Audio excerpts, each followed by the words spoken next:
Rajim, Bismillahir Rahmanir Rahim.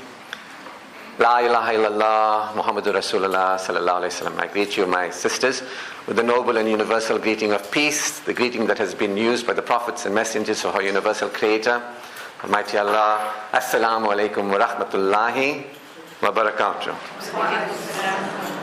It's indeed a great privilege for me to be here, and I'd like to thank Almighty Allah for giving me the guidance and wisdom to be available to humanity, and as a servant of human excellence to have the privilege, the health to be here, the sanity to be here, the happiness to be here, the love in my heart to be here, the peace.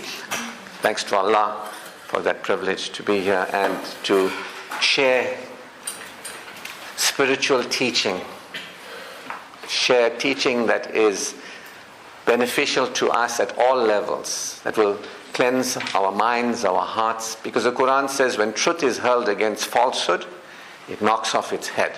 So what you'll be hearing today is truth. And I see that most of you, if not all of you, are from the Muslim background, so it gives me the privilege to speak to you as a Muslim. Is that okay?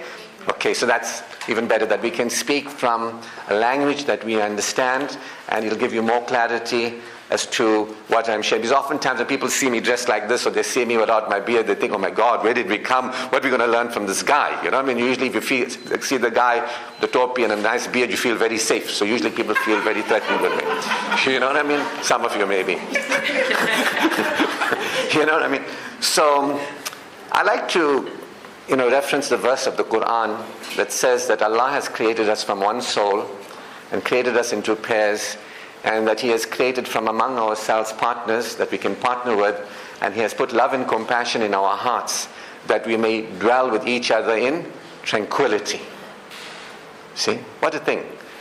It's not that you and I want our spousal needs met. It's not that. It's Allah who wants us to live in spousal satisfaction. The purpose of marriage, according to the Quran, is to dwell together in tranquility. So I asked one day, I was at a nikah, and I asked Maulana, he quoted that verse, and I said to him, Maulana, you quoted the verse as saying, Allah will put love and compassion in your heart. So I asked him, is that in fact so? Or can you tell me exactly? So he read it in Arabic, and he said, no, Allah has already put love and compassion in our hearts. Because I'm thinking, like, should we ask Allah, I haven't received the love and compassion in my heart, please send it, or thank you for giving it to me, I'm yet to develop it. You get what I mean?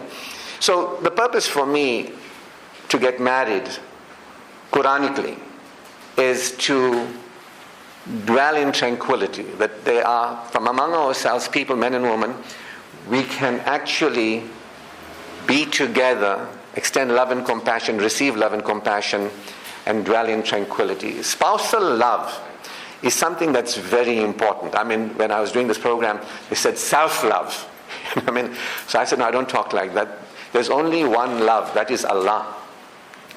We didn't create ourselves. How can we love ourselves? Allah created us from love and out of love.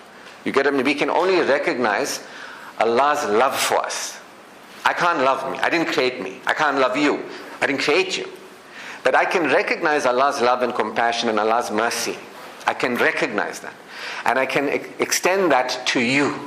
The love that I feel from Allah to me, and I can extend that to me, and I can extend that to you, and I can extend that to others. So what you're going to learn here today is spousal love or spousal relationships is usually the last relationship you're going to have, and it's the only one before your children. I'll say that again, it sounds confusing. It's the last relationship, but it's before your children. So spousal love is the last relationship you're going to have. It's the only relationship before your children. So your first relationship is with Almighty Allah. Do you understand? If you do not have a relationship with your Creator, it's going to create a problem in your life. Now, I've been doing this for 30 years. I've been working with people in crisis, difficulties. So I asked Allah, please guide me to guide your people. This is what I have received over the 30 years. So I'm sharing with you that if you don't have your relationship with Allah and you look to a partner for security, you will be very sadly disappointed. Do you understand? If you're looking for a man to be your God, you are going to be disappointed. So one of the mistakes that women make is that they do not put spousal relationships where it belongs. They put the order wrong. You get what I mean? So a lot of people are like looking for that man, and where is he? And when I get married, my life will begin. And after I get married, I'm going to be loved. You get what I mean? So this sets you up for failure. Do you understand? So I am telling you about our relationship with Allah because He wants you to dwell in tranquility. You don't have to beg Him. Please put this verse in the Quran, Allah, that we must have partners to dwell in tranquility. You don't have to ask Him for that. That's what He wants for you. You don't have to beg Him. You have to say, please, please, please, let the marriage be tranquil. No, Allah has put love and compassion, created from among ourselves partners that we may pair with each other and dwell in tranquility. You understand? It means the relationship, a spousal relationship, is a unique relationship. You can't have that relationship with your father, you can't have it with your mother, you can't have it with your children. A spousal relationship is a very important relationship. It's an extremely important relationship in life, but it's not more important than your relationship with your Creator. Do you understand that? If you have a relationship with your Creator, you will understand that you don't have to beg Him to find you a partner. You don't have to beg Him to find you a partner that is loving to you.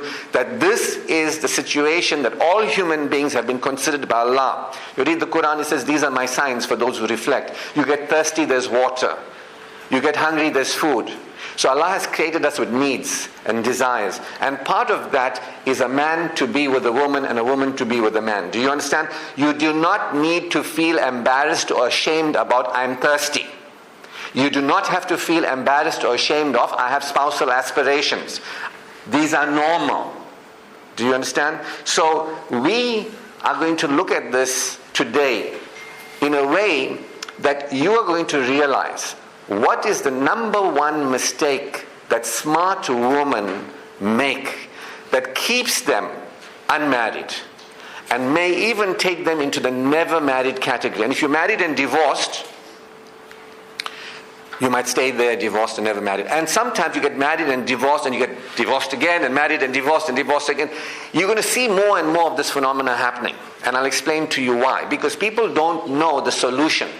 Today I'm going to give you the solution. Are you in the right place? Yes. Are you happy you're here? Yes. Would you be happy if you left this room with a clear plan of how to move forward in your life and have clarity, confidence and certainty that you can go and get your heart's desires fulfilled? Is that so? This program is for unmarried smart women. Whether you are a person who is single or never married, or you are divorced or widowed, this program is for you. And it's for you if you're a smart woman. Now, how do I know all of you are smart women here? You showed up. Yes, that's right. That is correct. So you know you're a smart woman, right? So a smart woman is a woman who's prepared to learn, grow, and develop. If you went to school and you were there in school, that's not just to say, oh man, I have to be here in school. I just want to get married, I'm just in school because I have to be here. That means you're not a smart woman. But if you went to school and said, I'm here and I like maths, or I like this, and I like my studies, you really wanted to use your mind, then you're a smart woman. Non-smart women do not want to use their minds. Do you understand? Allah says in the Quran that He has given you reason, and the lowliest of human beings are those who will not reason. You get what I mean? So if you are using your mind and you are reasoning, you are open to learn. You know in the Quran how many times, about 700 times, it speaks about learn, never stop learning. The time of the Prophet, he said, if you educate 2 daughters, heaven is for you. Do you understand the education? There was no madrasa at that time to send them. Send them to madrasa, you get heaven. Education was universal. Means don't let the ladies say stupid. Don't make the men smart and make the ladies keep them stupid and keep them cooking and cleaning and whatever it is. Give them education that they may live as the human beings that Allah has created. Do you understand? At the time of the Prophet and even now too, some places, women are given very little respect and belief in them and what they're capable. But things have changed. So smart women are the women who have begun to take opportunities that didn't exist for our mothers and grannies.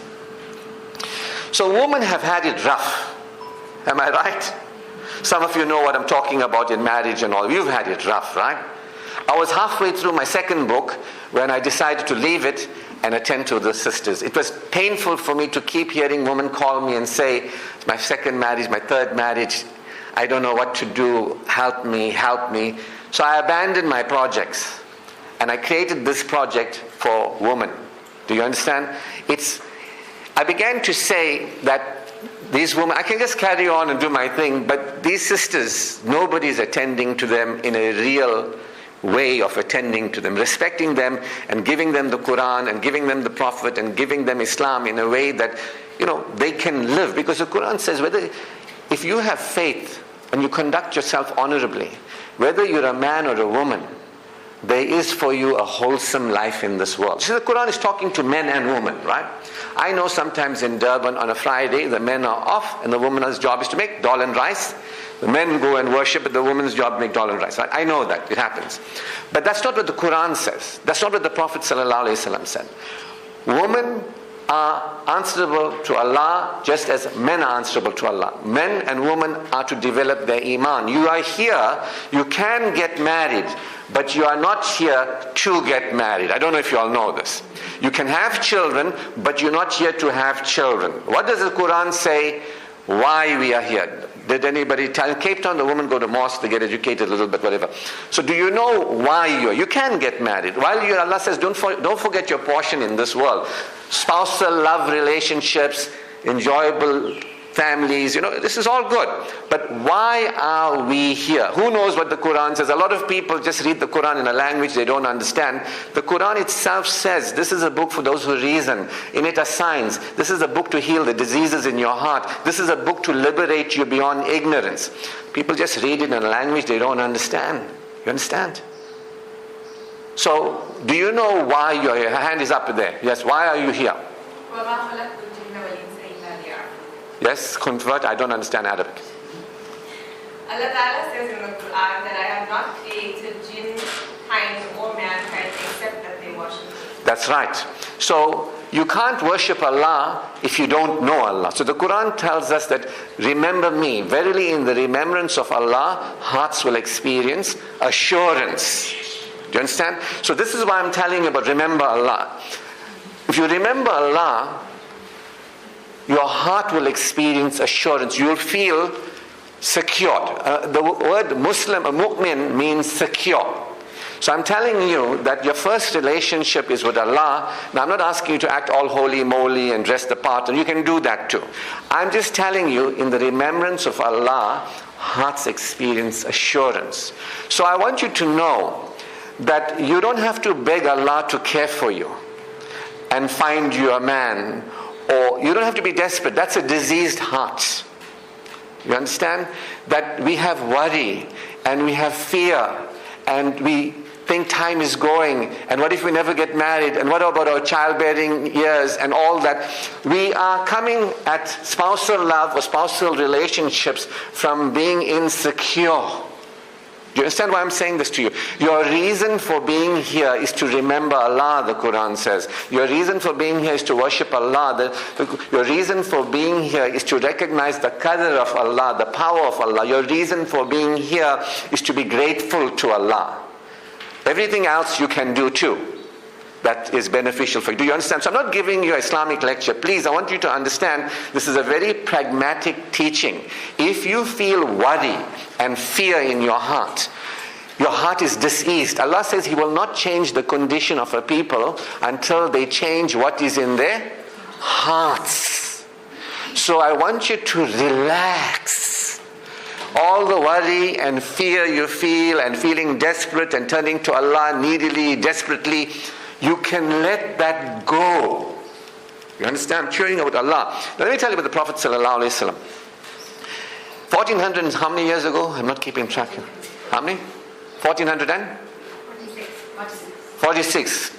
The Prophet ﷺ told to women that when you marry, you have the opportunity to choose. So when you marry, they ask you, do you want this man? You really sure you want this man? Are you positive you want this man? What this means is women have determination in Islam. Women have determination, the self-determination. You can choose what you want. It's not like this man wants you, you've got to get married now, whether you like it or not. You get what I mean? That happened in India. Child brides and all that sort of thing, right? And without any disrespect to our people from India, in India, that's where most of us got our heritage from, if you don't know. When the husband dies, the woman has to throw herself on the funeral pyre, like the Hindi movies, I watch them, But now you can't do that in certain states, whatever it is. So like I'm showing you, in India, a woman has no purpose beyond the marriage to her husband.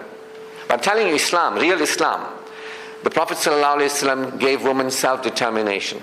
You are your person in your own right. That is a right given to you by your Creator and conveyed to you by the Prophet ﷺ. Do you understand? So in Islamic teaching, you have self-determination. You don't have to say, I don't know, because this is what ladies tell me. I'm thinking about becoming a second wife. I say, is that what you really want? If somebody says, I can't wait I'm going to get married, I'm going to be a second wife, then go for it. But you don't have to be so low in your expectations. You understand? So a lot of women, and I've been working with women for 30 years, right? I've specialized in working with women. The people who have filled my classrooms, the people who have filled my counseling rooms, the people who fill my workshops, they are women. So over 30 years, I began to understand the psychology of women, and especially Muslim women. And I understand that they have very low opinions of themselves, and they have very low aspirations for their life. Is this correct?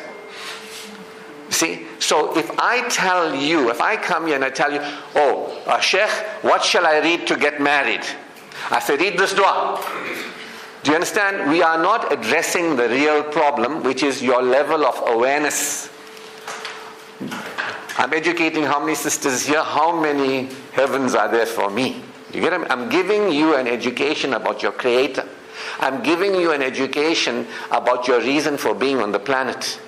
I'm giving you a reason about the hereafter. I'm giving you. The Prophet ﷺ said, is there any one thing you know, teach it to the people. I know a few one things, so I'm telling you those few one things. You get what I mean?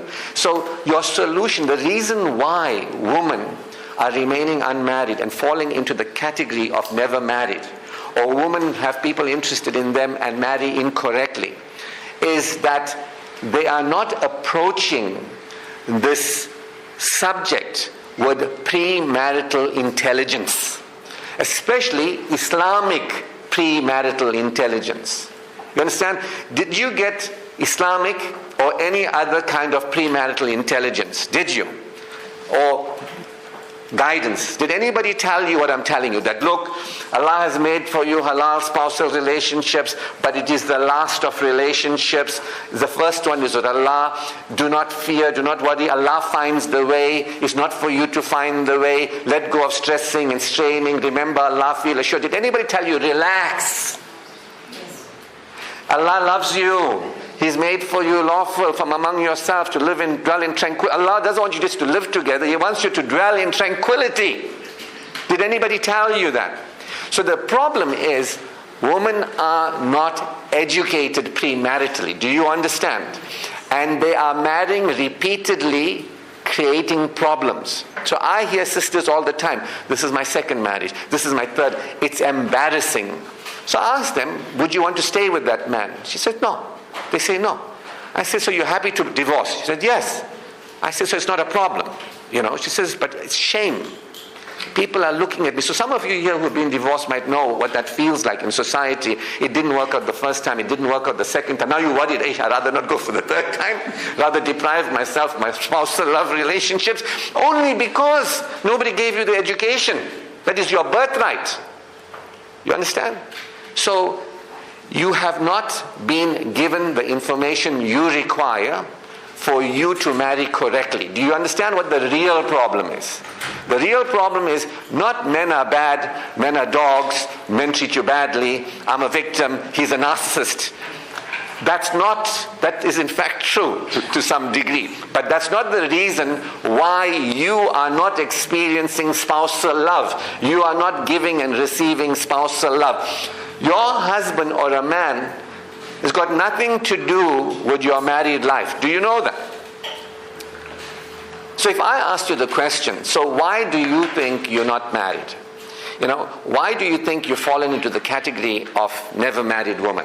Why do you think you got married and divorced? Why do you think that? And your answer will be everything other than I wasn't premaritally empowered to go forward in life. You see, so what you think the problem is and what the problem is two different things.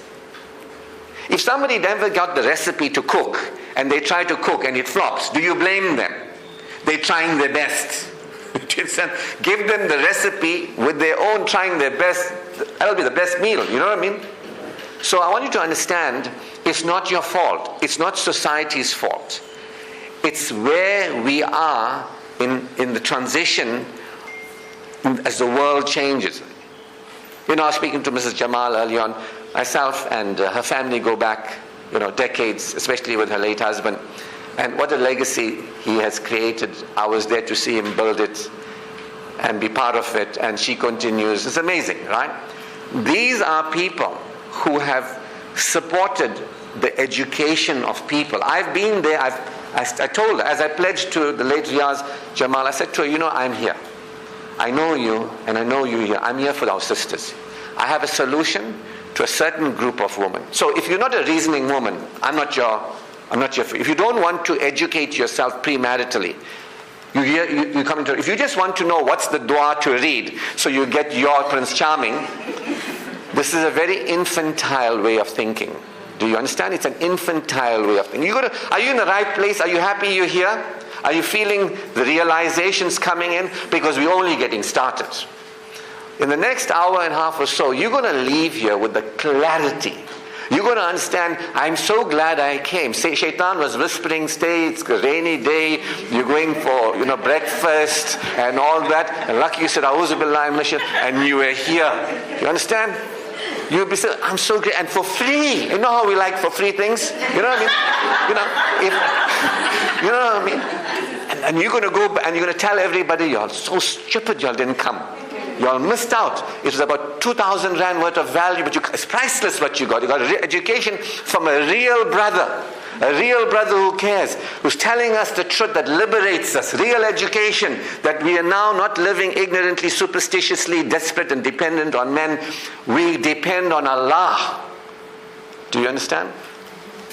So, you have not been enlightened as to how to proceed. Now, one of the things that what I teach here is create a lifetime of marital fulfillment.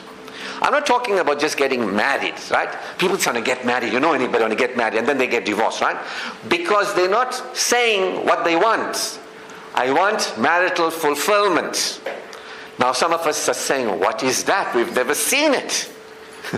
Our mothers, our grannies, marital fulfillment? Now I'm telling you, society is changing, right? We are witnessing society. I'm like halfway between this generation and the previous generation, and things are changing. Women previously, they couldn't own property.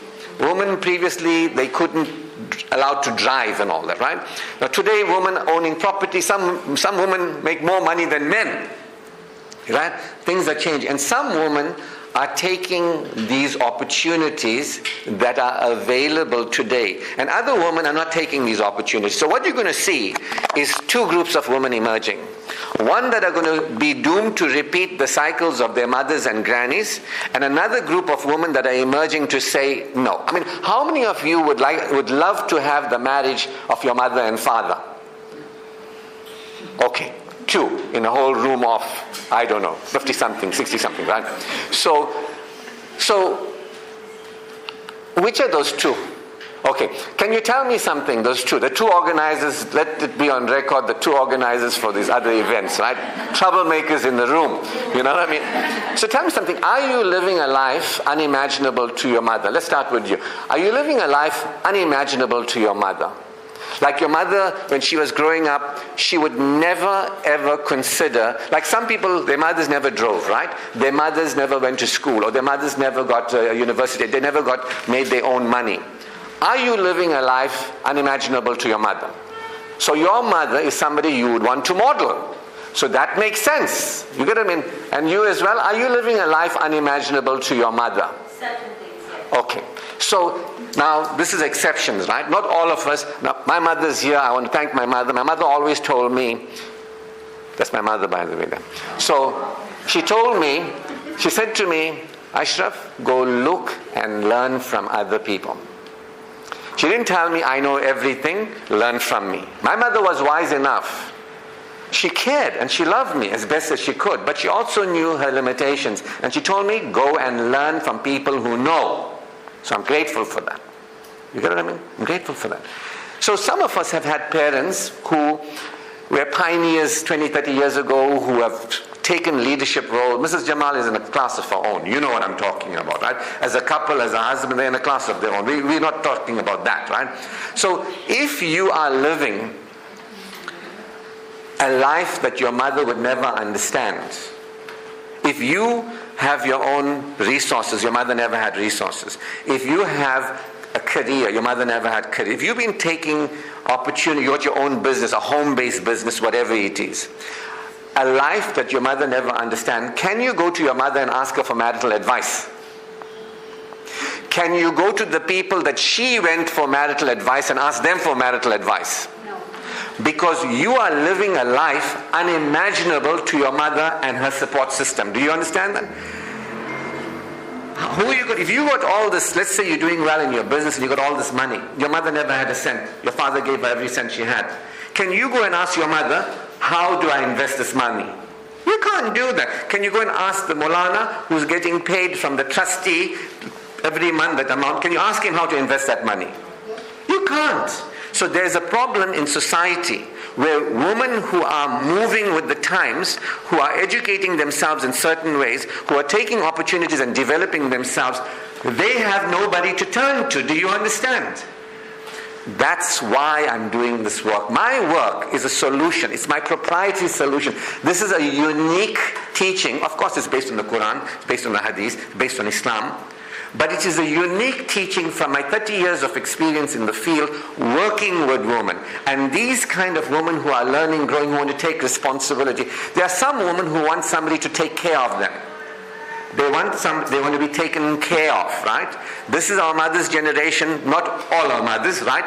But mostly our mother's generation. They marry to be taken care of. Are you wanting to marry to be taken care of is the question. Now, you can receive financial support from your husband. Your husband can give you every cent you have. But you are not marrying for financial support, or you're not marrying to be taken care of. So when you come to this understanding, my relationship with Allah is a unique relationship, you understand that Allah is taking care of me and taking care of all the women of the world and taking care of all the men and all the men of the world. So I'm not going to look to another human being for them to take care of me. Now India, woman, I told you, jump on the funeral pyre, disregard for women. So some of us have challenges if we're coming from India culturally, because the women are not given the respect that Islam actually supports them in having. Do you understand? It might be shocking for you to hear what I'm saying. Shaitan might be telling you, this guy is taking you off track, because it's not the normal narrative.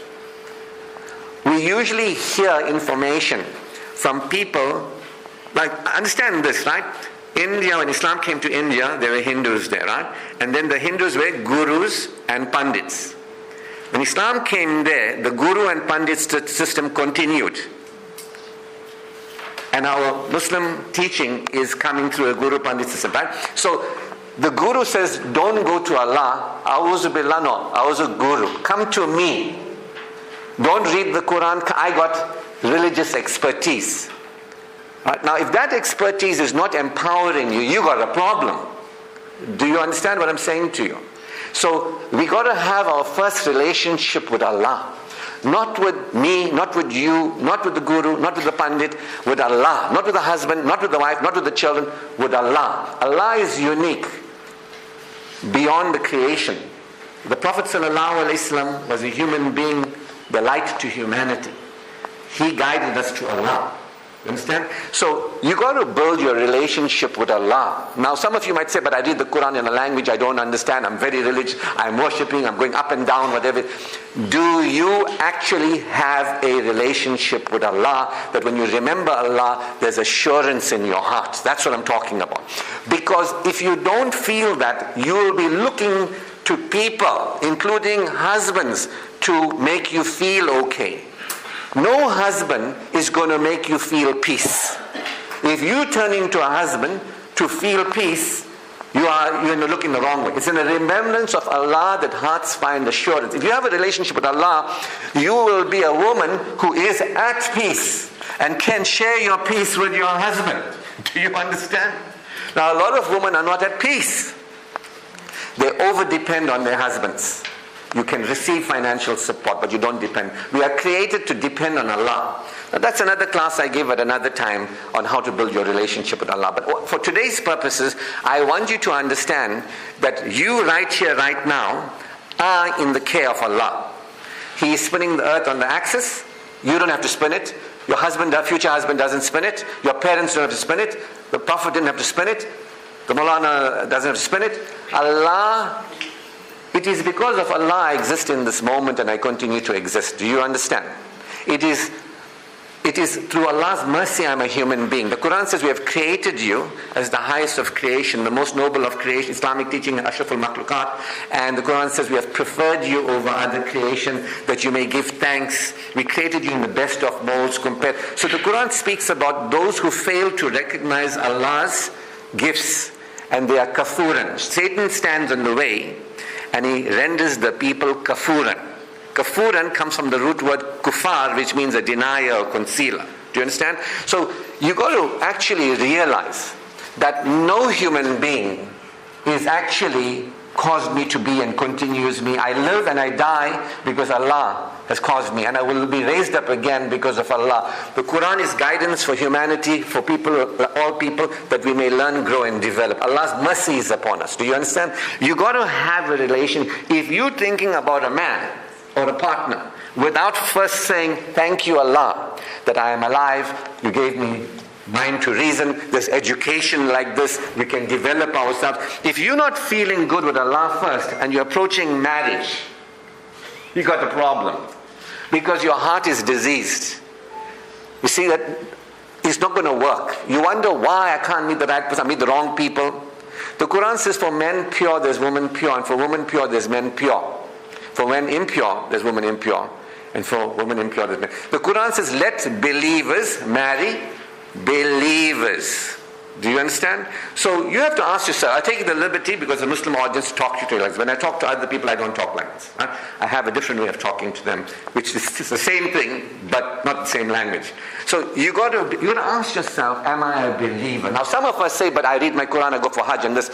Now the Quran says when the Bedouin Arabs came to the Prophet and he said, we are believers. The Quran responded by saying, do not say you're a believer. They said, but la, we said the kalima, we are believers. No, do not say you're a believer, for faith has not entered into your heart. Rather say you are one who's submissive in religion, but don't say you're a believer. That's why I'm asking you. Some of you might think, no, but I'm a believer. You don't know that verse of the Quran that says, no, you are submissive in religion. You're doing religious, you have a religious identity. You're doing religious, because the Quran says the only thing that is going to benefit you in the hereafter. Who knows this one?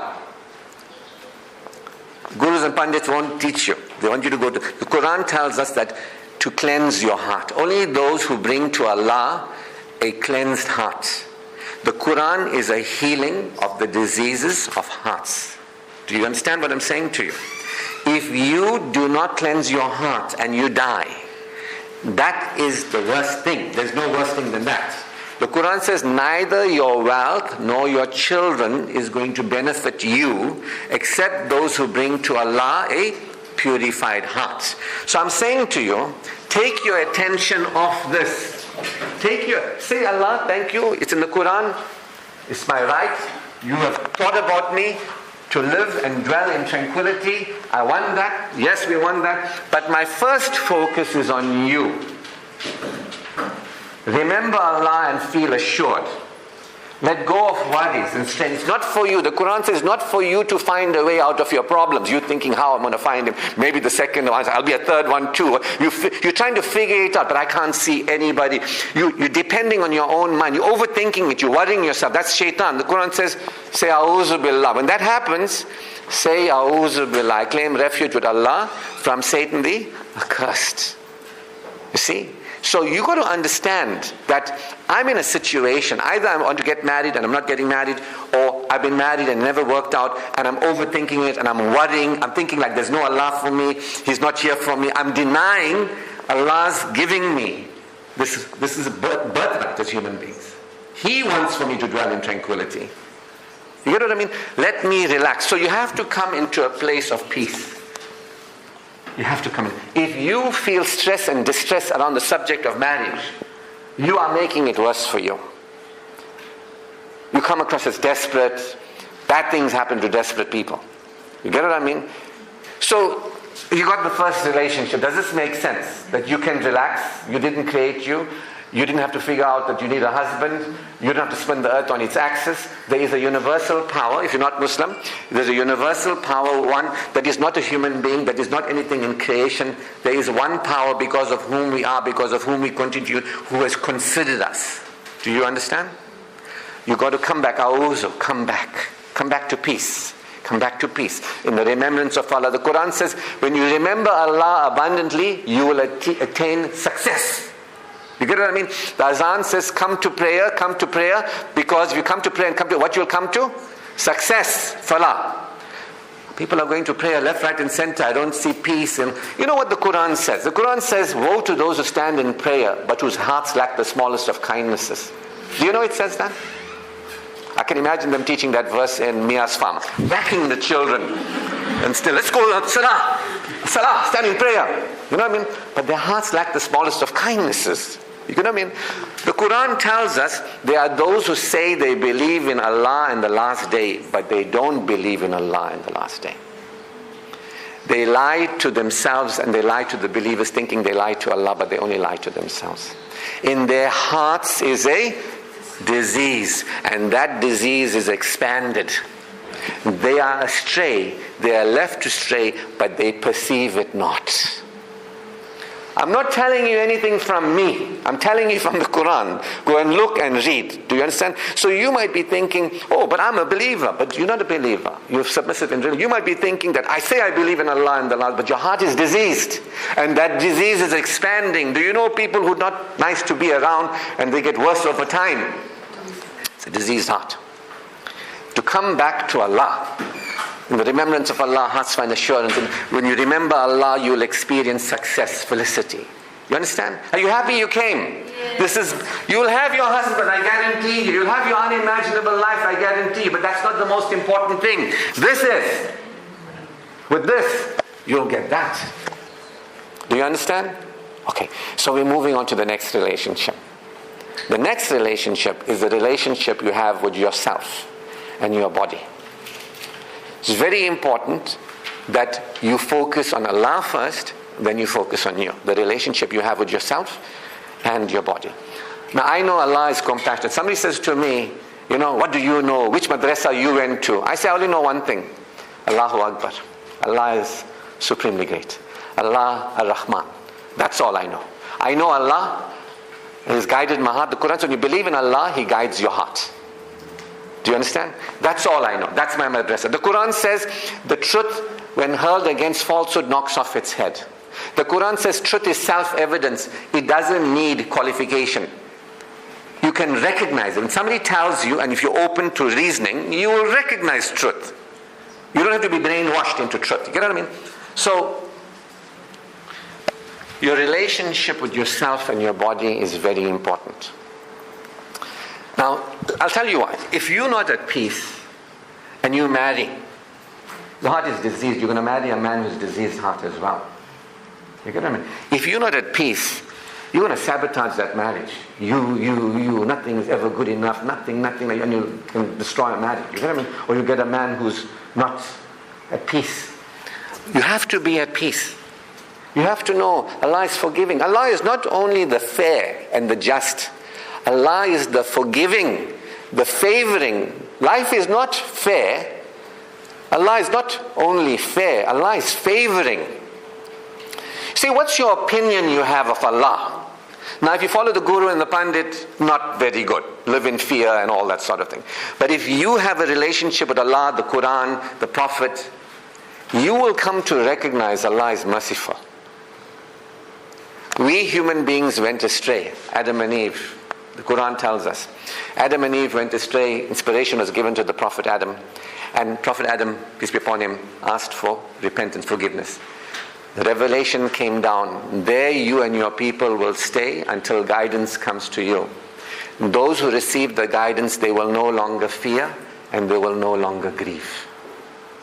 After Adam and Eve, you see, Allah did nothing bad to human beings, and Allah has never done anything bad to human beings. Human beings, with Allah's guidance, He created them and He asked the angels to bow and all in the heavens to bow. Sounds good, right? Taught Adam the names of everything and all that. Sounds good. Don't eat from that tree. Didn't say, hey, they're going to eat from the tree. I'm not going to tell them not to eat from the tree. Don't eat from the tree. They ate from the tree. You understand? Then, when they ate from the tree, they forgot Allah. Human beings have forgotten Allah. When guidance comes to you and you remember Allah, you will no longer fear and you will no longer grieve. This is the Quran. Same Quran. Not I have a different one and you have, but it's the same Quran. It's just that you're not understanding what you're reading. I don't know why you're not getting the message. You get what I mean? So the fear, the grief goes away when you realize Allah is compassionate. Human beings lost their way. He didn't say, these guys lost their way. Kick them, bugger them, turn my back on them. He says, let's give them guidance. The Quran. Let's send them the Prophet to guide them out of ignorance and darkness into the light. You see, when you get to know Allah, you understand Allah is kind and merciful. And you don't fear. You know we are in error, but Allah is forgiving. And Allah didn't say, you're in error, let's punish you first, then we'll give you guidance. No, while you're in error, here's guidance. And Allah guides us to ask for forgiveness. You get what I mean? Allah is merciful. He's telling us, I gave you eyes and hearing, and I delivered you from your mother's wombs, gave you intellect and affect that you may be grateful. You get what I mean? So it comes back to realizing, who is Allah? To me. Allah is beyond a parent can love me, beyond another human can love me, beyond a husband can love me and do for me. What Allah has done for us, create us in the best of molds, give us life. Every day is because of Allah. So the more you humble yourself in front of Allah, you'll recognize the value and the benefit that Allah is to you. Unique value, and then no man, no parent is going to be that. Nobody gave you eyes and a heart and ears. The unique value. You're going to come back to this word, and benefit. The unique value and benefit. You've got to see it. If you don't see it, get support, find out, ask Allah to guide your heart. I want to understand that no relationship with anybody is going to benefit me the way you have benefited me and gave me guidance, and I can learn to relate to you that you can progress me. No relationship. Ask, he'll hear you. Allah is closer to you than your own jugular veins. By the way, you might be thinking, where is He? Somewhere. It's closer to you than your own jugular veins. So He hears you.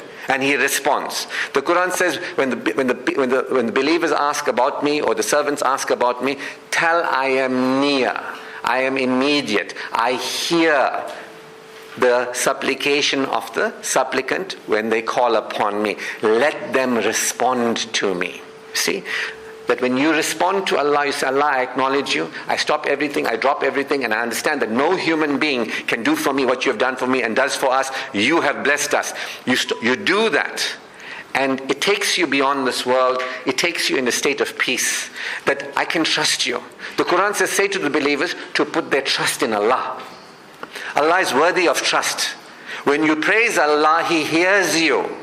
If you're feeling alone, now this can be used for any problem in life. I'm just looking at the problem of spousal deprivation. You can always come back. Now you understand, verily in the remembrance of Allah, hearts experience Shown.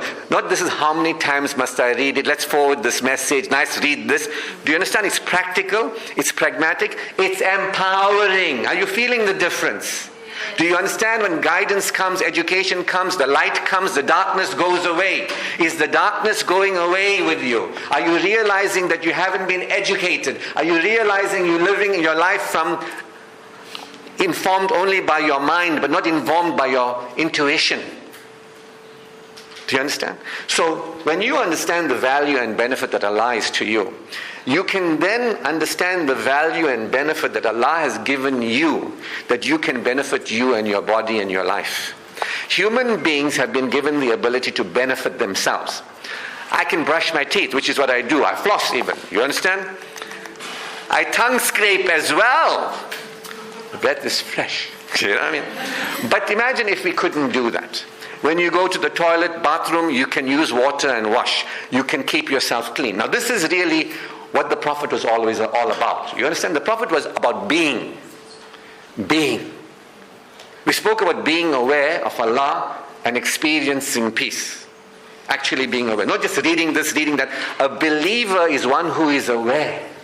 The Quran says, look around and see the signs of Allah for those who reflect and contemplate. I don't know if the madrasas they take you outside and say, let's look at what Allah's qudrat. But no, I don't. Just read this, do that. India. Right? So, we have guidance from the Quran, from Allah to us. Allah didn't fail us. We failed ourselves. Do you understand? And He's telling us, look and see. Thank you. Look and see the favors that I've given to you. So if you begin to understand, I have a relationship with myself and my body. Right? And this is a gift from Allah. I can use my capacities, my faculties. You can dress neatly. You can take care of yourself. You can show some, you can be interested in you. You can be interested in your body. You get what I mean? You're interested in your education. You're here. You can be interested in your health. So there are people who don't know the value and benefit that only Allah is to us, that no man or woman or anybody can be, but Allah is to us. And He gave us, and of course the Quran, the Prophet, Islam and all that, right? But He gave us the ability to reason. He gave us the ability to reflect. He gave us the ability to learn. And we can learn to play a beneficial role in our lives. You can, if you don't want to, all human beings have the capacity to become aware of Allah. But you can be distracted. The Quran says, beware this world a distraction. Because you get up in the morning, I'm a mother. You get up in the morning, I'm a wife. You get up in the morning, I got this to do. Your whole day will come and you forgot about the afterlife. You say you believe in Allah and the afterlife, but you don't. You get what I mean? Because if you do, you would realize, first schedule that. But I read my salah. Are you really humbling yourself, or is another thing on your to-do list? And are you doing it out of guilt if I don't do it? What did Rabia Basri say? She said, if I pray to you, Allah, out of guilt and fear, put me into hell. I turn to you to honor you for my life. I turn to you to honor you for my existence. See, we all have that capacity, but Satan is an enemy of ours. He doesn't want you. Satan wants to distract you. Satan has no power, but he will distract you. This is why the Quran, Islam, Prophet said, A'udhu Billah. That's why I began here with A'udhu Billah. I recognize my mind is whispered to, it's got some distorted ideas. I recognize my heart has got some distorted feelings. Allah, you take me beyond the way I'm operating to a higher level of operating. That's how I got to where I am. A'udhu Billahi minash shaitanir rajim. And I still do it every day. Satan doesn't leave me. I tell you something, if I don't submit every morning, I can get lost in this world. You get what I mean? So you have that relationship with Allah, an actual one, not a religious one, an identity. I look this way, I say that. You can do all that too. But actually submission before Allah. That I create the time. I stop everything, I drop everything, and I remember you. I went to an event recently and the guy was there. He says, he's talking to a group of people. He says, you know what zikr is? People said, no, what is zikr? It was a mixed group. He says, you take the tasbih, you got these beads on it, and you take the names of Allah, and you just move one bead and you say the names. And for every name you say, you get blessings. This is what people think the remembrance of Allah is. You understand? Compared to the awareness of His power, His qudrat. The heavens and the earth were created that men and jinn become aware of the qadr. That I am a living example of the power of Allah. The power of Allah. We're begging. Ignorance. Ignorance is the enemy. Quran is guidance to humanity. You get what I mean? So here we got relationship with Allah and we're thankful. Thankful that you gave me a mind. Thank you gave us the best of, So anyway, we're coming to that now. Thankful for our existence. Thankful for putting men and women in the world. Thankful for giving us children. Thank you for that we have you. We can turn to you. Thankful that we can find peace with you. Peace is the most important thing. I must tell you something. If you don't have peace, the relationship is only going to reflect to you the absence of peace within you. If you have peace in you, the relationship will reflect the peace. If you are not at peace with your Creator, your marriage is going to be turbulent. You get what I mean? But if you are peaceful, your marriage will support that peace. That's Allah's responsibility. He says He protects the believer. It's His. You can't protect yourself. We didn't create yourself. So if you understand Allah's benefit and value to you, to all human beings, there's night and day, the Quran says, there's water to drink and all that. We can't do that. But Allah has given us the ability to do for ourselves and our bodies what He doesn't do for us. In Islam, cleanliness and hygiene is very important. You know what I'm talking about. Quran is guiding us to cleanliness and hygiene. Now the Quran also guides us regarding our bodies to halal and tayyib, right? So the fairs in Cape Town, I don't know here. Halal fair. I'm looking for the halal and tayyib fair. I can't find one. Most of the food in the halal fair is not tayyib. You understand what I'm saying? Now the Quran says halal and tayyib. Now we have just picked the first part and we say forget the second part. The very next verse of the Quran says, beware Satan who will lead you astray. Do you understand? So we are having people not caring about themselves, not caring about how they feel, not caring about their bodies and how their bodies feel. We are making ourselves sick with food that is not tayyib, right? And then when the man gets a heart attack, what you say? It's the will of Allah. It happened because of Allah. Nothing you do. Allah gave you guidance to behave with reason. He's telling you how to look after yourself. He's telling you how to look after your body. No. Let the Guru and the Pandit tell us what to do. You understand? If they're telling you something that is empowering, which is good. If they're leaving out the important things and you're getting sick, you're cooking your families to death. This is ignorance. I'm in good shape, don't you think? For my age. Halal and tayyib is a secret, the Quran. You understand? Imagine you are a person, you don't care about how you feel. What do you want? Anything. Anything. You ask me, you want tea or coffee, I'll tell you, you got hot chocolate. And I'll ask you, you have almond milk with it. Right? You'll be like, anything. I don't want to be a burden. I'm a nice person. I'm not fussy. What you going to get? What you going to get if you're not fussy? I'm going to tell you the story of the princess and the pea. When I was little, I was the only child for 10 years. Then my brother was born. Some of you may know him. Mo Magic. Anybody knows Mo Magic? That's my brother. That's our mother there. Some of you might have heard my sister speak in this venue, Dr. Zinat Murad. That's my... How did my mother do it? Whether she was widowed. How old were you when you were widowed, mommy? I put her on the spot. I wanted to be a public speaker. Sorry? She was 32 years old. I was 12 years old. My brother was 3 and my sister was 2, more or less. We are living unimaginable lives. Lives we would have never dreamed of because my mother's du'as. And my mother, without a husband. Do you understand? I always saw my mother on the musalla. My mother didn't go to university. My mother didn't have money. But we were all educated. And we're all leading our fields. Do you understand? The power of prayer.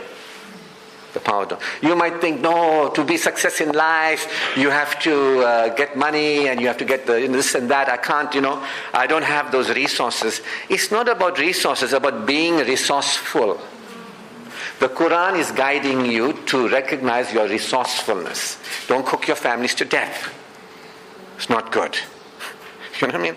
So, Your relationship with yourself and your body is very important. Do you respect yourself? Do you have compassion with yourself? Do you allow yourself to make mistakes? Do you allow yourself to learn? Do you allow yourself to grow? Do you allow yourself to take opportunities to develop yourself? Do you learn about you, your body, your health? Are you interested in you? So here is where we meet enemy, which is self-esteem, low self-esteem. A lot of women have low self-esteem. I don't blame you.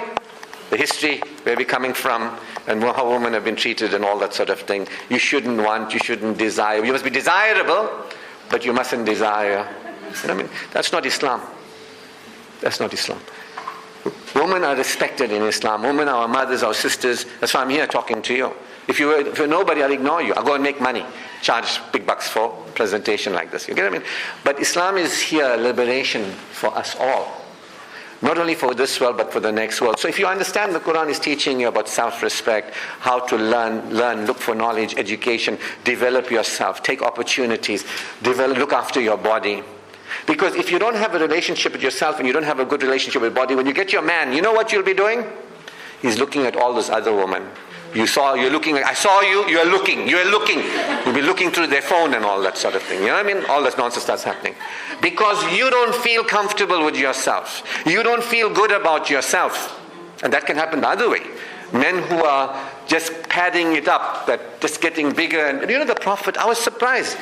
What we learned about Allah and the Quran and the Prophet, when I really did research on myself, it was complete. I thought the Prophet was like what we see the Pandits and the Gurus. Big stomach. The Prophet wasn't like that. He was healthy. He ate well, fasted, got on a horse and drove, ride the horse, fight in the war, fit and strong. Sometimes our men, they don't care about how they feel. They don't care about their bodies. Women have to put up with all kinds of things. The Prophet was about beingness, being hygienic. Being hygienic is very important. You don't have to be the best looking person according to society standards. You just have to respect yourself as you are and care for your body and keep yourself clean. Do you understand? So you might be thinking in your mind, saying, I'm too thin, that's why I can't get the guy. I'm too old, that's why I can't get the guy. You get what I mean? You just have to look after yourself, have a good relationship with yourself, look after your body, have some self-respect, have some body respect, and be clean, and present yourself well. That's all. If you are neglectful of yourself and your body, you're not going to be a high-value spouse.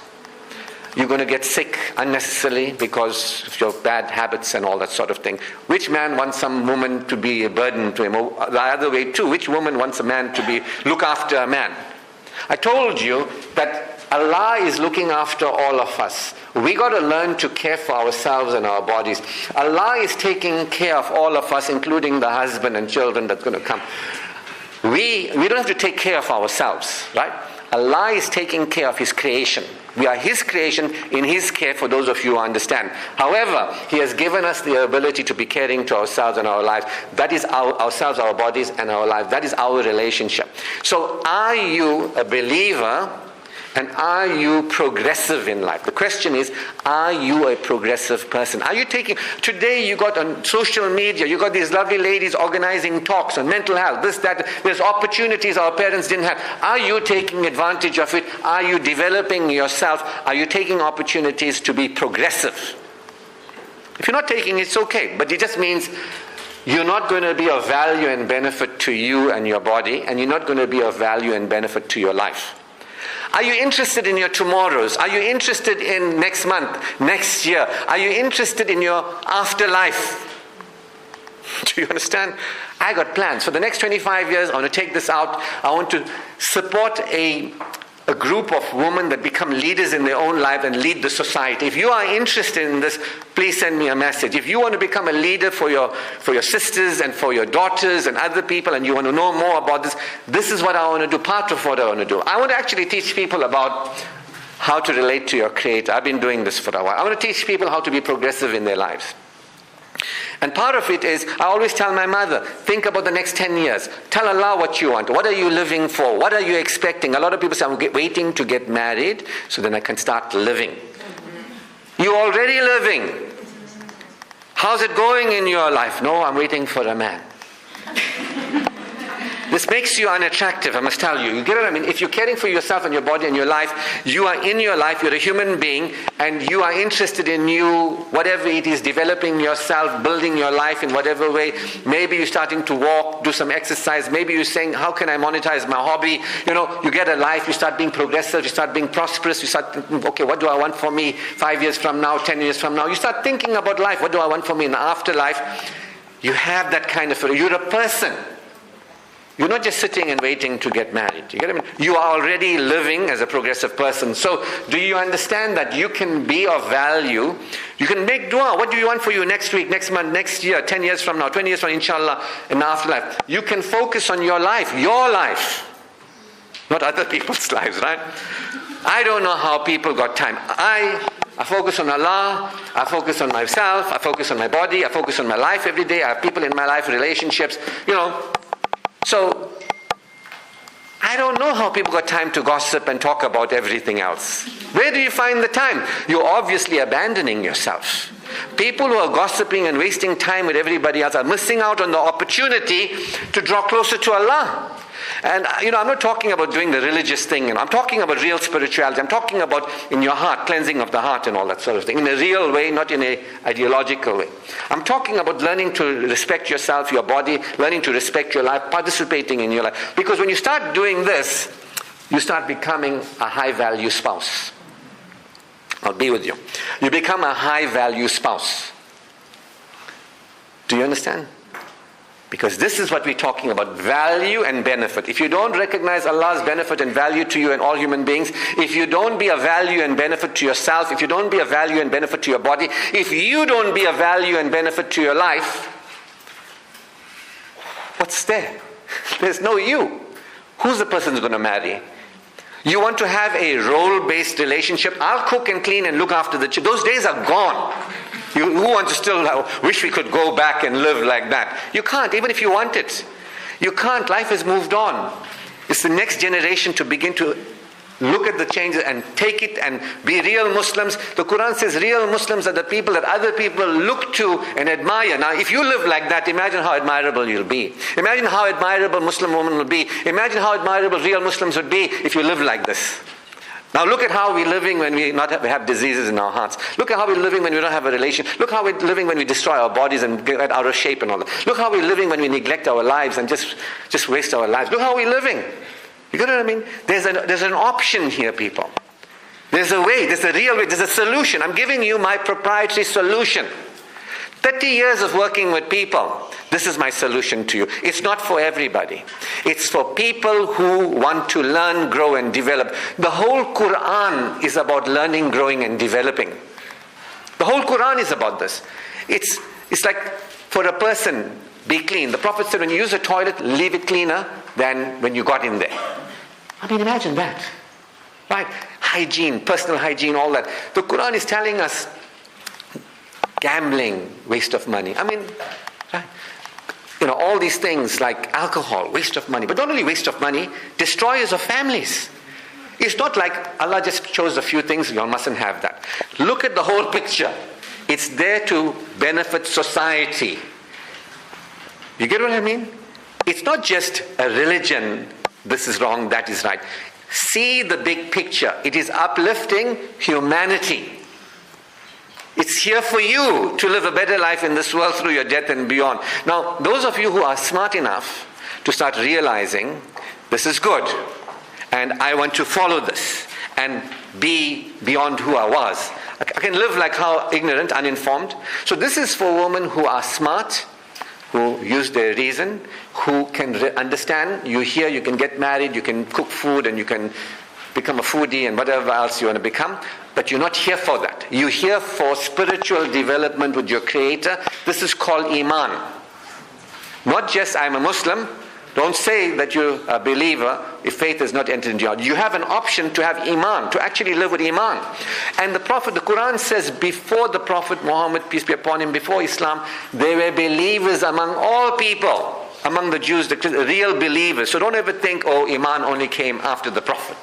Islam is the culmination, Allah's completion of His favor for humanity at that level. But Iman has always been that certain people, open up to. So if you have iman, this is called, guess what? Amal. Those who have faith and conduct themselves honorably. By the end of the day, human beings are in a state of loss, except those who have faith and conduct themselves honorably and guide others to, what do I so Bill? Guide themselves and others to truth. What are we doing here? I'm at a loss, unless with my faith and my amal, and guiding us to truth. And what else? What do I so Bill? What does that mean? Patient perseverance. Allah is not rushing you. Allah is not saying by tomorrow you must get fixed. Allah is saying step in the direction. You take one step towards Allah, He takes 10 towards you. It means you take half a step towards Allah, He takes 5 towards you. Allah is kind. Allah gave us the teaching for us to live at a higher level. Now if you realize and say, oh my God, what have I been listening to? Because some of us are very teachable, but the teachers are not teaching real, practical, pragmatic Islam. You mean, some are teachable. I mean, I've met people who are like, teach me, but you go to the teacher who doesn't teach you real truth. In trouble. So who have you listened to is the question. I always ask my students, who do you listen to? And I say, I listen to the people who are where I want to be, and they were where I was. If you want to lose weight, I'm just saying, you see somebody lose weight, how did you do it? I'm going to listen to you. You don't want to listen to the guy or the woman who's picking up more and more weight, tell me how to lose weight, and say, I don't know why I'm not losing weight. You get what I mean? Reason. Who do you listen to? So as you begin to realize iman, amal, see, there's guidance here. You can start. So some of you, can I get married as soon as possible? Yes. But you must go through this. You must go through this. You can patiently persevere. And you just have to be pointed in the right direction. You just have to say, Allah, I'm sorry for being ignorant and letting myself down. It wasn't my husband let me down. It was I let myself down. You know what I mean?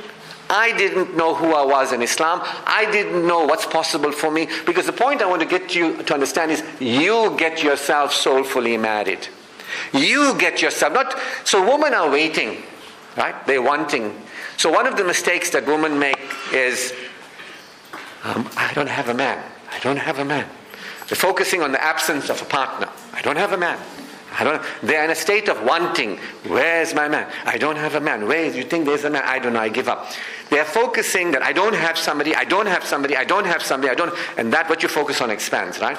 You just focus on it. So a mistake that women make is they're focusing on a man and they're saying, where is he? And the other one is they're waiting for him to propose.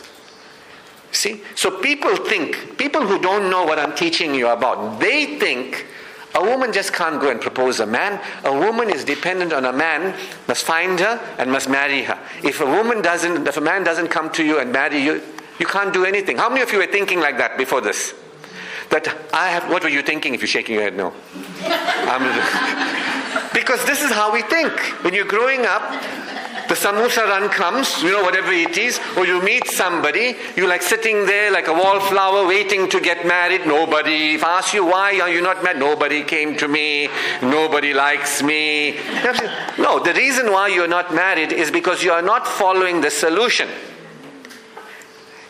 You have Allah to invoke. He will find the way. He will bring you a partner. The last thing you have to focus on is the partner. I'm not saying you don't ever focus on a partner, but the last thing you focus on is the partner. But this is what people do. Nobody told them, nobody educated them, nobody enlightened them that don't give too much of power to a man. You are overdoing it depending on him. Depend on Allah first. Depend on yourself second. What is this here? Social relations. I always tell my mom, who do you associate with? Who's in your life, in your support system? Who's there? Who's there? Who are you associating with? Are you associating with people who are peaceful? People who are progressive? Are you with people who are moving forward in life and they can help you and you can help them? Who are your associations? Now if you focus on people, I got this story and that story and all that sort of that, you're going to have people, that are not supportive of you in your life. And you might want to move up and they are not wanting to move up. Now with compassion, I'm saying that to everybody. So you got to ask yourself, who am I socializing with? Who am I keeping in my social networks? I will come here and I will speak to you and I'll answer your question too. I'm happy to do it. Because you have shown up here and you're still in this classroom and you're learning. You get what I mean? I respect you. But there'll be people who'll phone me, Sheikh, what must I read? I'm making istikhara namaz, it's not working. I'll come back to that, you know what I mean? So, because they ask me, like, I said to you, well, what do you want? When you're making istikhara, I want the right man. I said, you've got to be more clear than that. So I said, well, this is a good start. I grew up in my father's home. This is the kind of lifestyle I grew up with. I want this or something better. I said, just quick 5 minutes. Allah, I drive a car. I'm used to driving. If a husband can provide me with a car, that'll be great. You know what I mean? Because a woman told me, she was with me at university back in the days in the 90s. She phoned me, Ashraf, got a problem, what is it? My husband doesn't want me to drive. He doesn't want me. I said, looks like your husband knew exactly what he wanted. He wants me to look after his mother. He wants me to do this. He's taking control over my life. I said, very good. When you were getting married, did you tell him what you want? No, I didn't know. I didn't know he'll do this to me. I said, look at what you've done. You didn't, remember self-determination in Islam? Self-determination. You can decide what you want for you. This is what I'm used to. This is the lifestyle I live. Can you support that? This is what I'm expecting. So this whole thing comes down to accountability, responsibility. And a lot of people don't want to be accountable and responsible for what they're creating in their life. It's easier just to say, Allah did this to me. It was my taqdeer. This taqdeer idea has been contaminated with like kismet and fate from India. Just nothing we could do. You understand? Nothing we could do. You know, I can every day connect with Allah and feel peace. That's what I can do. That's my taqdeer. I can every day feel good about me, my body, my life. I can choose who I relate to. The Quran says, be with people. Islamic teaching says, be with people who uplift you. Be with people who are enlightened. People you can learn from. So your social, I can do that. It's not my taqdeer to talk to everybody, wherever it is. I can be selective. When I look at you and you talk to me, I look and see, are you somebody just want to say, oh, you know what, my husband did to me. I know he did that to me. He messed up my whole life. Did he really? Or did you, through ignorance and unawareness, nobody educate you, you didn't know how to marry correctly? Do you understand? Did he really? So if you begin to move with the relationship with Allah, that He has value and benefit for us that nobody can be, and that He has given us the capacity not only to be aware of Him and feel that assurance, but we have that capacity to relate to ourselves and our lives in a beneficial way. We can live self-beneficially. When you get up in the morning and you go to bed at night, how much focus is on you and your progress? I'd like to ask you. Or is it on everybody else? Serving. Serve. India. You know what I mean? Carrying that. It's not Islam. You're here for Allah. You're here to be a human being, to stand like how these amazing ladies are, participating in life, supporting everybody else. Oh, I just got married, I'm on honeymoon, whatever it is. And sometimes it's just no marriage, sometimes it's just the honeymoon is fulfilling. Sometimes it's just the first week of the marriage. Sometimes it's 1 month. We're talking about creating a lifetime of marital, a lifetime. Not just a few years of marriage. We're talking about, and this is the price you have to pay. This is who you have to become. The idea is, if you want to experience a mutually satisfying spousal relationship, this is what it costs. You have to become a person who's at peace. Because when you're at peace, a partner will find you attractive. When you're caring for yourself and your body, a partner will find you attractive. When you're caring for your life and you're not living like my whole life is around this man, and you got your own life, you can share your life with that person. You won't say, he doesn't care for me, he's not doing, he goes to work, he does that, I'm here alone by myself. You got your own life. And when you have social support, when you get involved in organizations like this and listen to speakers, you're progressing, you're participating, you got good social connections, support, they're offering support, you're getting support here, most women have a support deficit. You don't realize it because your mothers and grannies, this is how it was. I'm not blaming or judging, I'm just saying that's how it was.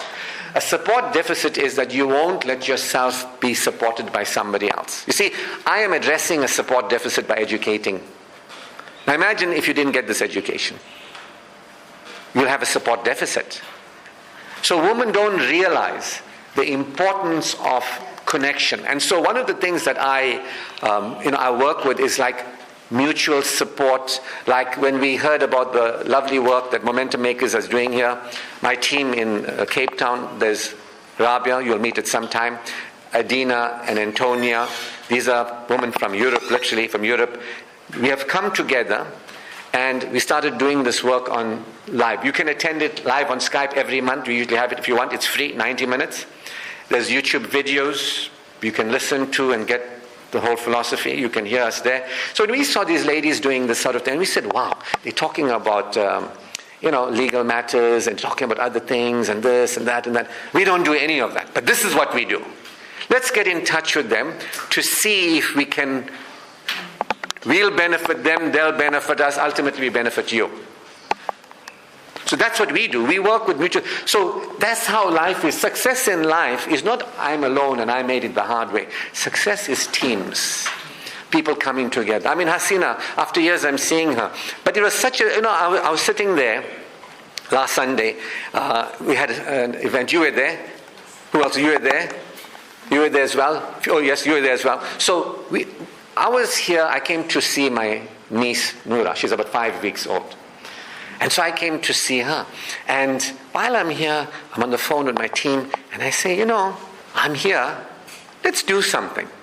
So Fatima, one of the students, I said, let's call Fatima. Fatima, we'd like to do some Friday night, 9 o'clock in the night. Fatima, we'd like to do something here in Durban. You interested? She says, I've got my house. People can come to. Let's put it out. And then we had a lot of people there at her house. She got a big place, very nice. So we did it. We took advantage of the opportunity, right? And how was it? Yeah, how was it? You back? How was it last week? And how was the chows? And you're back for that reason, right? So, and the good food and there's connections. So that's how we work. We connect with people that have the same interest for humanity.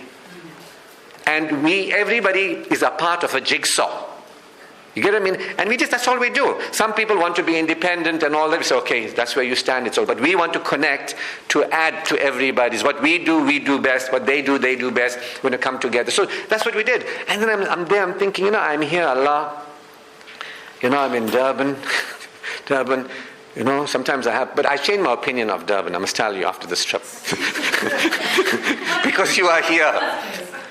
I had this impression, you girls, I know you've been doing a great job from, decades, right? But the people of Durban, they seem to be stuck 30 years ago, 20, just carrying on. But when I come here, I feel like different. But in Cape Town, I blend in quite nicely. It's nice. I speak in the lectures on Friday, Jummas, and all that. But it's here, I feel like, what's going on? It's like a heavy energy here. You know what I mean? So I'm like, Allah, I'm judging these people. Forgive me. These people don't want to learn. I got the knowledge for them. I care for them. They don't care for themselves. And then I said, this is shaitan. Allah, I'm only the giver of the teaching. I'm not here to control anybody. They're allowed to be that way. If they don't want to learn, who am I to force them? Whoever wants to learn, learn. Whoever doesn't want to learn, don't learn. Allah says, let those who want to disbelieve, disbelieve. Let those who want to believe, believe. And I just let it go. And I'm thinking but this is so, I know, free, everything here. And then I get a call from Hasina. At 9 o'clock in the night, she's saying, we want you for next week. I said, look, Saturday, like yesterday, I did a full day group coaching. So what we do is, we started a program with many ladies. Fatima is one of the ladies on our group coaching call, right? So people come to something like this and then they want to take it further. There's ways of taking it further. So I've got this group of people, and once a month we do from 9:30 in the morning till about 5. We finish about 5 yesterday. But breaks in between and all that. And I give them coaching, and I am learning from these people. Look, I'm a man, right? But I feel for my sisters. I really don't know what you're going through. But in this pilot program, I get to get feedback. So I'm using the pilot program to inform me. If I help them, I know how to help you. You get what I mean? So this is a system. We work with systems, not we and them. We're all for the same thing, the benefit of humanity, in our own different way. Allah accept, you know what I mean? Allah forgive us for where we're failing too. And where sometimes ego comes in. Excuse my ignorance sometimes and my self-right. I'm still working on myself, by the way. And you don't have to be perfect. You don't have to be perfect. Allah is forgiving. You just got to be on the path where things just keep getting better and better, the straight path. And that's all that's important. You know, your heart got to be in the right place. So anyway, I'm talking about social relationships. Whether that's friends, family, people in society, who you're connecting with, you have poor associations, it can hold you down big time. You have good associations. I mean, Hasina is amazing, you know what I mean? I'm so happy. I said, Hasina, sometimes I can be firm and forthright. You must excuse that. I'm still rough around the edges. I'm doing my best. Who I was, ask my mother who I was 30 years ago and who I am today. I'm a completely different human being. I was that narcissist, by the way. I was that, all that. I was all that. I was on cigarettes, drugs, and all that too. But shukr to Allah has guided my heart. I'm here. I healed myself. I'm supporting other people in healing. So if I was around those hooligans and associating with them, I'd still be there. But I started taking opportunities to associate with other people who gave me opportunities, whatever it is. So I said to her, you know what? This thing here, I just want somebody to bring the ladies there to say, how much do you charge? I said, I'll pay you to do it. This is my sawab jari. If I invest in you, and you invest in your families and children, the humanity gets better. You know what I mean? So there's no charge. This is good for me, investment. These are investments in life. Other people like checking Bitcoin, right? This is my investment. You're not the same people who walked into the room, are you? You're not the same people. Who are leaving out? You're going to be telling your friends you don't know what you missed out on. I can't even begin to explain what the guy said. You know what I mean? Overlook my cynicism and my looking down upon the people. Just overlook it. Ask me, I'm making him laugh. Make me laugh for looking down upon the gurus and the pandits and all that. You know, just make me laugh for that. It's just that I feel very sad when I see my sisters not getting this education and their lives, they're getting divorced repeatedly and they're hurting and they're aching and they're breaking their hearts. It just breaks my heart. So I get a bit angry. Allah forgive me. You know, social connections. Now, when you got this going, now you can focus on spousal relationships. Now you can focus not only on getting married, but getting married for marital fulfillment. A lot of people want to get married, but the question is, do you want to get married for marital fulfillment? You can get yourself soulfully married. Soulfully because the Quran. You put love and compassion in your heart, that you may take partners from among yourselves and dwell together in tranquility.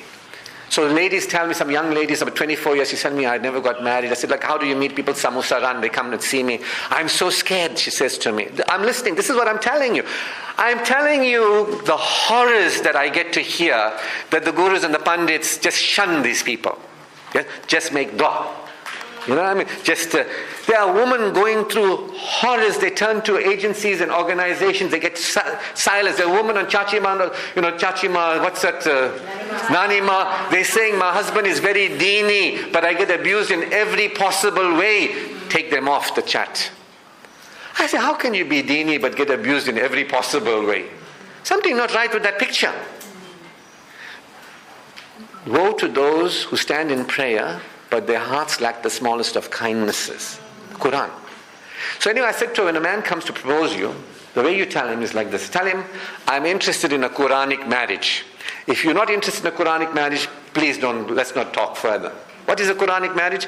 There's love and compassion in our hearts, that we may dwell together in tranquility.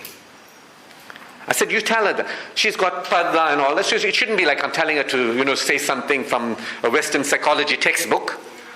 But sounds strange for her to actually say something. How strange is it? So I said to her, not only that, tell her you're looking for a man who actually follows the sunnah. Tell him that you're looking for a man. So what is the sunnah? You got a beard on your face, right? That's a sunnah, is it?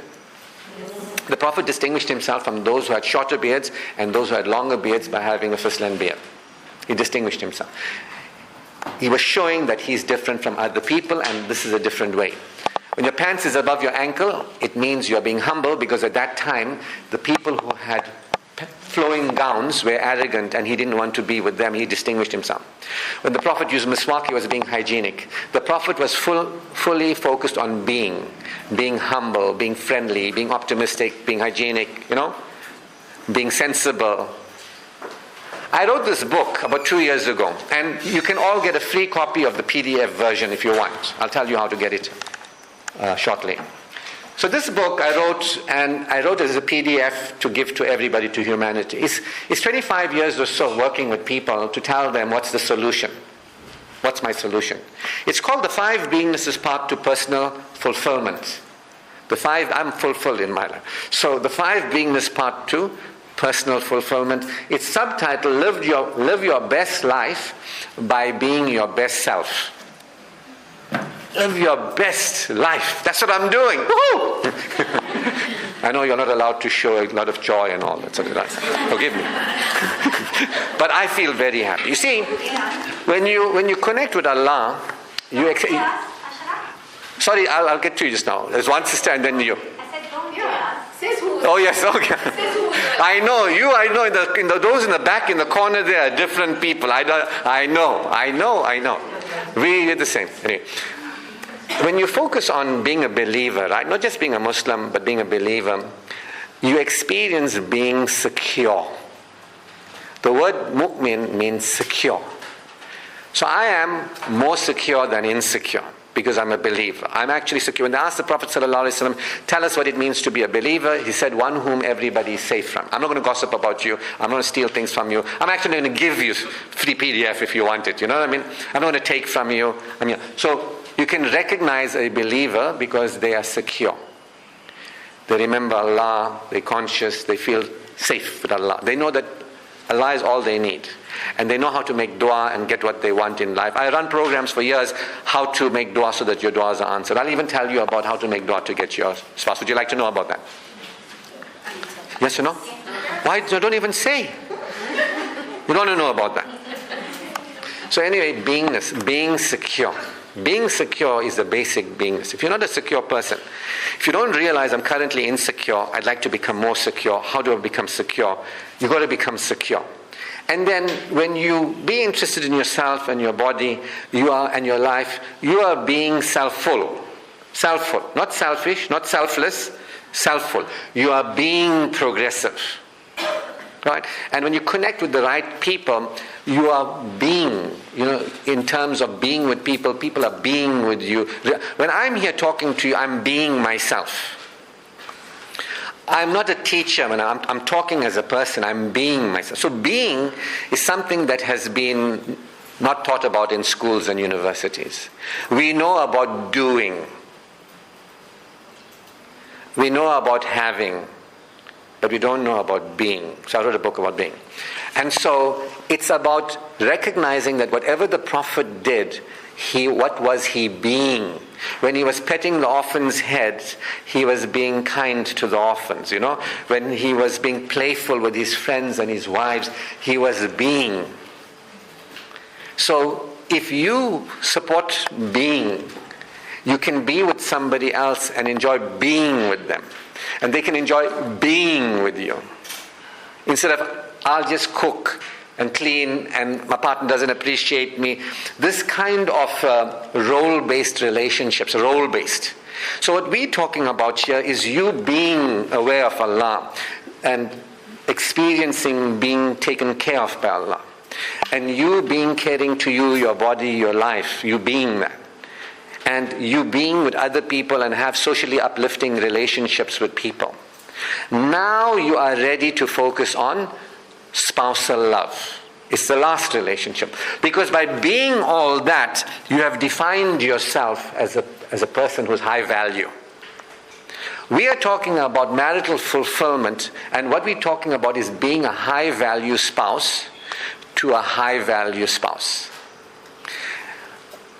You have to be a person who adds value in people's life. If I came here and I didn't add value in your life, you'd be disappointed. I should have slept in. I should have gone for the breakfast. I don't know why I came there. You know what I mean? You'd be disappointed. The reason why you are here and you're still here even though this is very challenging, and I admire you for not getting up and walking away. I mean, maybe some of you are just scared to do that. You'll expose yourself, you're not smart.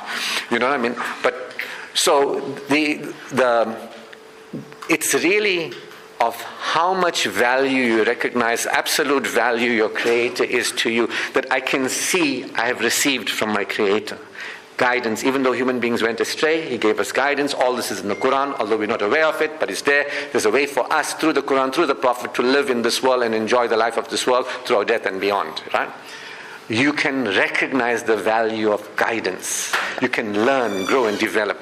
You can be of value to you, your body, and your life. You can add value. How I function with me, how I function with my body, how I function in my life adds value. I can be with other people, add value to them as they add value to me. Now we come to spousal relationships. It's about value. Now you can get married for all kinds of reasons. I'm only talking about one reason to get married, Quranic. And I was saying to that young 24-year-old girl, I said, when a man comes on the Samusaran, then you tell him I want a Quranic marriage. And I want a man who's like the Prophet. Because the Prophet's beingness, kind, loving, I want a man who's following the Sunnah. Understand? The beard is, so what we've done is we just thought if you got a beard, you're following the Sunnah. But the Prophet used to smile. That's a Sunnah. Smile is from the being. I'm not saying don't wear a beard. You want to wear a beard. So I'm just saying to you that we don't know what it means to be a believer, Iman. We don't know Amal, what it is. We can't recognize. We're spiritually illiterate. We're very religious, but spiritually illiterate. Do you understand? And you can then be a part of society and moving society forward, like how the Muslims used to do before India and all that. And you can actually enter into a marriage with somebody where you can be of value to them and they can be of value to you. So a soulful relationship is and a fulfilling marriage is a marriage where your spousal preferences are fulfilled. I'm going to say that again. Now, I know people marry for all kinds of reasons. I'm scared if I don't get married, people will laugh at me, I'll be socially humiliated, let me just take this man. I'm going to be a burden to my parents, I don't want to be a burden to them, let me just get married. I want somebody to fund me, give me a nice car, give me nice clothes, I'm getting married for that. I want to be a wife, I want to be a mother, I want to have children. I want physical intimacy, I'm marrying for that. I'm talking about marrying for one reason and one reason alone, and that is spousal satisfaction. Spousal satisfaction. So what is that? If we've never seen our parents, if we've never seen other people experience spousal satisfaction, what is it? It's a value-based relationship where the person you're with has high value to you and you have high value to them. They are the way you want them to be that meets your spousal needs. So you have spiritual needs. We've been talking about spiritual needs. You know, I don't act like, oh, you know what, me, I got a job, I got money. Allah is doing nothing for me. I'm begging Him and asking Him. I say, Allah, because of you I am, because of you I continue to be. Because of you I've got reason. You found me in the darkness. You brought me out of ignorance into the light. I can't repay you. You love humanity. You have compassion and you have mercy upon us. We are the ones who deny it. You know, establish a relationship. Humble myself. Submit. That Allah, you have created me in the best of molds. Like some of us, I'm too tall, I'm too short. All you got to do is care for your body and keep it clean. That's all. You don't have to worry about how much you weigh, but you got to eat properly. You get what I mean? So some of us, shaitan will come to us, you're not married because you're too thin. No man likes thin women. Or you're too big. No. All that is nonsense. A man, a high-value man, will want you and will adore you if you have value to him. And a high-value woman will love and adore a high-value man. They will stay together. And they will bless. They'll say, thank you, Allah, for this person is a blessing in my life. Now you understand why believism must marry believers. Iman, Amal, a life tayyibun. Quran says if you have faith, and you have good conduct, whether you're a man or a woman, there is a tayyib life for you. There's a life of satisfaction. The needs that He gave us to meet those needs with each other. And companionship, all that sort of thing. So there's a life tayyibun. So, and it says after that, then there's a blissful return. So if you live like this, you're not only making sure that in this world you're going to be satisfied and fulfilled, but in the world beyond. Does that make sense? So I'm introducing the concept of marital fulfillment. People get married, but they're not getting married for marital fulfillment. You say, I want to get married, but for what reason you want to get married? Why do you want to get married? It's time. Everybody gets married. That's not good enough if you want to live a lifetime of marital fulfillment. You have to know what you want. If you want a job, why do you want a job? It pays money. I want a job that's satisfying. You can't just say, I just want to get married. You are not being responsible to yourself. Like I was telling you, you have spiritual needs, like Allah forgive me. I am in error. I judge the gurus and the pandits too much. That's not my job. Forgive me. I know I'm going in my ego. Forgive me. Allah, you are the one who takes us out of the darkness. I'm in this situation. I have you to progress me. I turn to you. Allah, you have given us potentials and possibilities. Thank you for that. I claim them. I invoke you. Those are your spiritual needs. I created a program called the 7 Spiritual Practices. In there I teach you 7 spiritual practices. The first one is basically the worship of Allah as Tawheed. Tawheed. People don't know Tawheed. People don't actually understand and experience Tawheed. Tawheed is the bedrock of faith. If you're not aware of Tawheed and what Tawheed is, you're not really a Muslim, a believer. You get what I mean? So the 7 spiritual practices are Tawheed, praising Allah, thanking Allah. Before thanking Allah, trusting Allah.